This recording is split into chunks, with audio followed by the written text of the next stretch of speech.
Hey everyone, this is Meenakshi, your new educator on this platform. First and all, I would like to introduce myself. I have done MSc Chemistry. I am NET and GATE both qualified. So today, guys, we will start with a new chapter, Atomic Structure. ये chapter 11th में second chapter के form में आता है.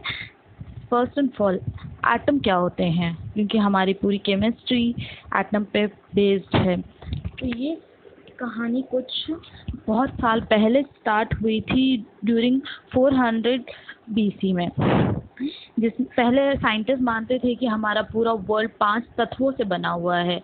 जैसे जैसे time बीता, science ने अपनी खोज चालू की तो पता पड़ा कि हम कोई भी मैटर, हमारे आसपास जितने भी मैटर है, उसको हम अगर डिवाइड करते जाए तो लास्टली हम एक चीज़ जो मिलेगी जिसे हम फर्दर डिवाइड नहीं कर सकते हैं, उसे क्या कहते हैं हम, एटम.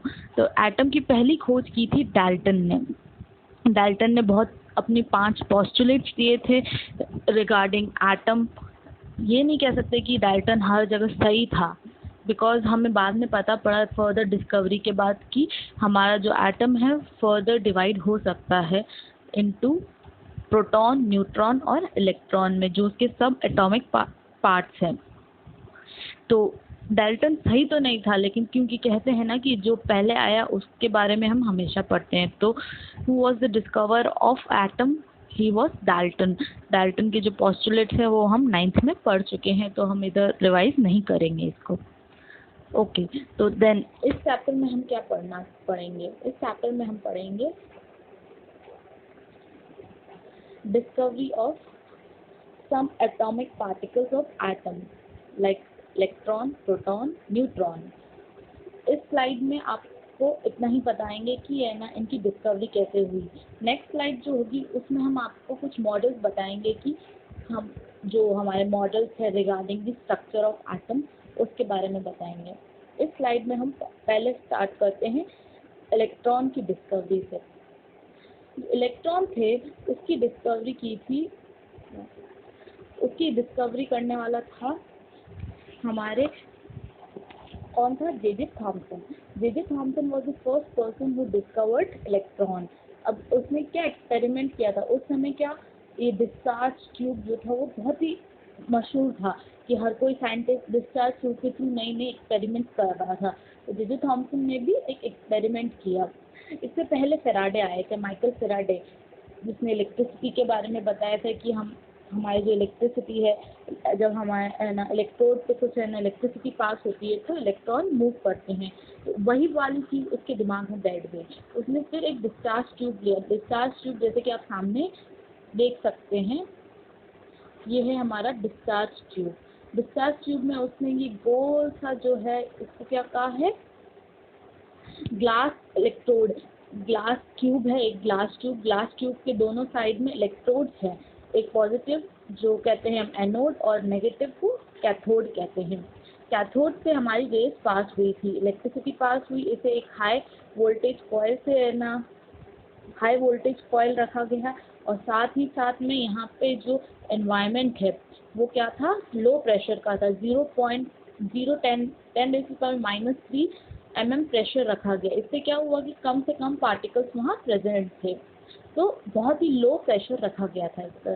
तो इसने क्या किया, इलेक्ट्रिसिटी पास हुई. इलेक्ट्रिसिटी पास होने के पर इसने देखा कि इलेक्ट्रॉन कैथोड से एनोड की तरफ मूव कर रहे हैं.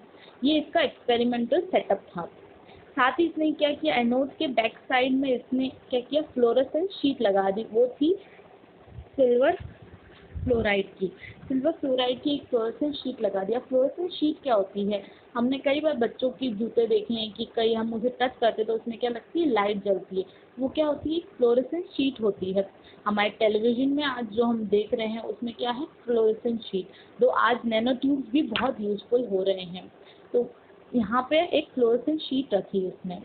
तो उसने क्या देखा कि जो हमारे साइंटिस्ट थे थॉमसन ने, उसने देखा कि है ना जो फ्लोरोसेंट शीट है उसमें आकर कुछ लाइट जल रही है.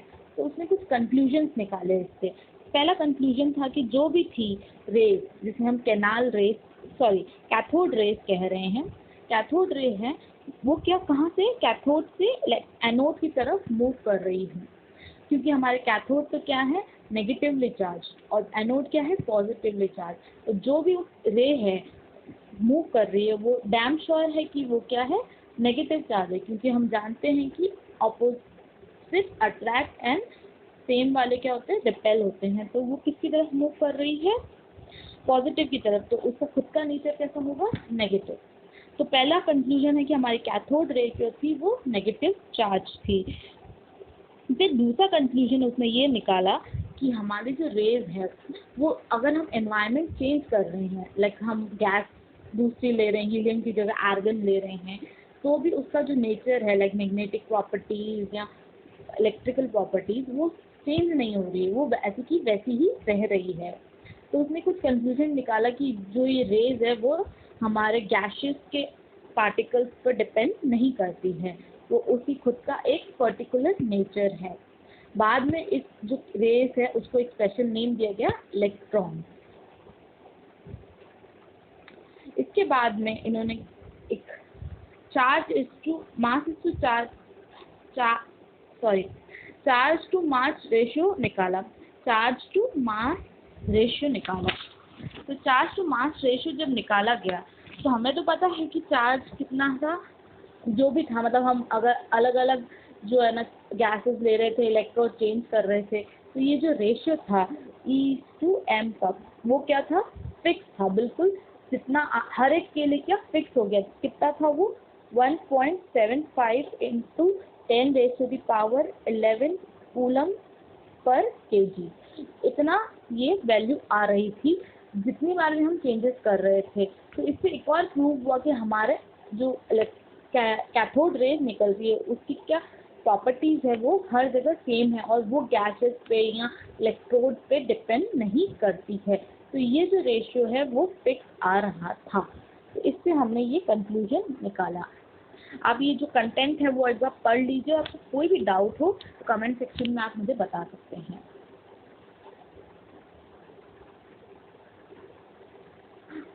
इसके बाद क्या हुआ था कि हमारे एक ऑयल ड्रॉप एक्सपेरिमेंट हुआ था, मिलिकन ऑयल ड्रॉप एक्सपेरिमेंट, जो जिसके द्वारा R.A. मिलिकन ने हमारे जो इलेक्ट्रॉन है उसका पर्टिकुलर चार्ज बताया था, दैट वाज -1.602 × 10⁻19 कूलम।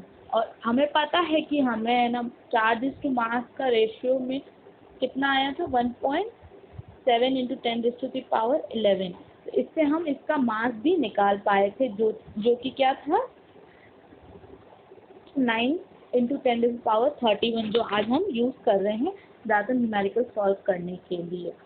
इस तरह से इसका मास, चार्ज और चार्ज टू मास रेशियो हमें पता पड़ गया था, और इसकी जो भी प्रॉपर्टीज़ है इलेक्ट्रॉन्स की वो भी हमें पता पड़ चुकी थी कि वो कैसी कैसी प्रॉपर्टीज शो कर रहा है। इस तरह से हमारे इलेक्ट्रॉन की डिस्कवरी हुई, किसने की, J.J. थॉमसन ने की।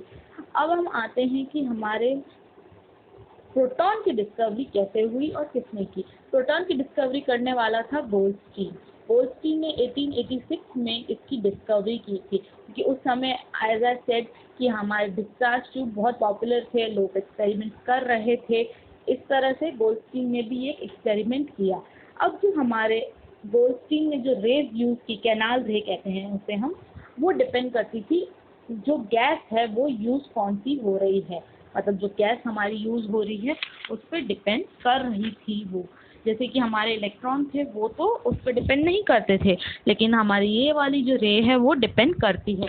जैसे जैसे हम गैस चेंज कर रहे हैं हीलियम से आर्गन, तो उसकी चार्ज टू मास रेशियो भी चेंज हो रहा है।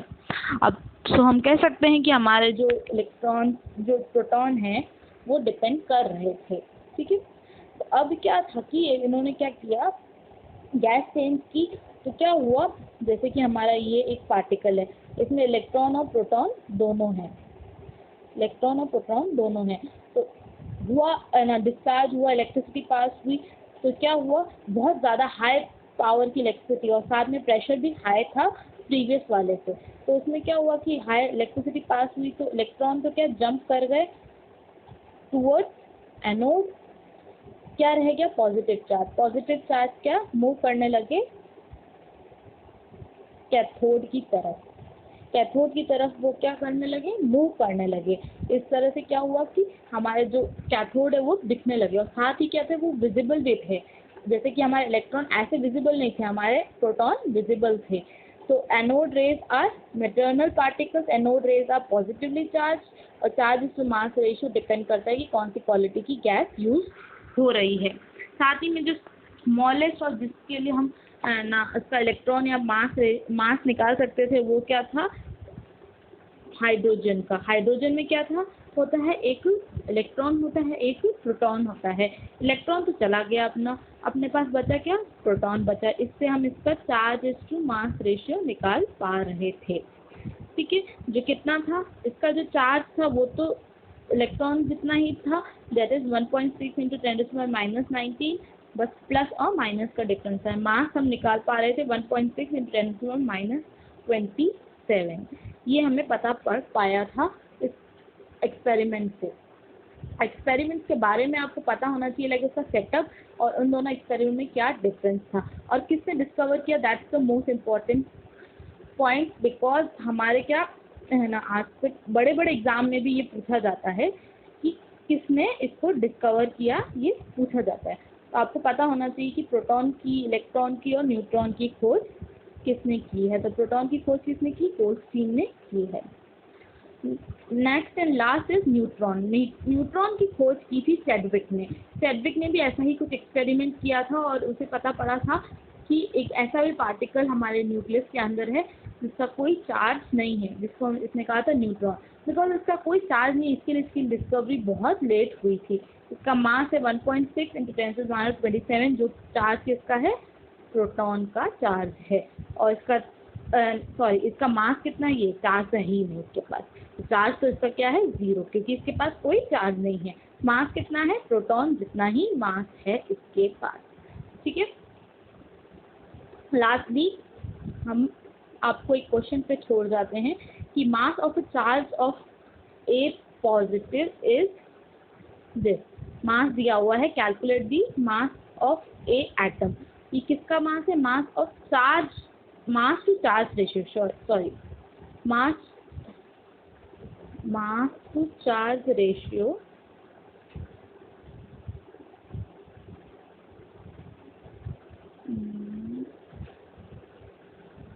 मास टू चार्ज रेशियो दे रखा था 1.67 इंटू 10⁻⁻31। इसमें हमें क्या निकालना है? मास निकालना है। तो आपको कैसे निकालना है ये आप मुझे कमेंट सेक्शन में बताइए। नेक्स्ट स्लाइड में हम इसको वापस से लेंगे आपके आंसर के साथ। Thank you and do subscribe our channel to keep us motivated.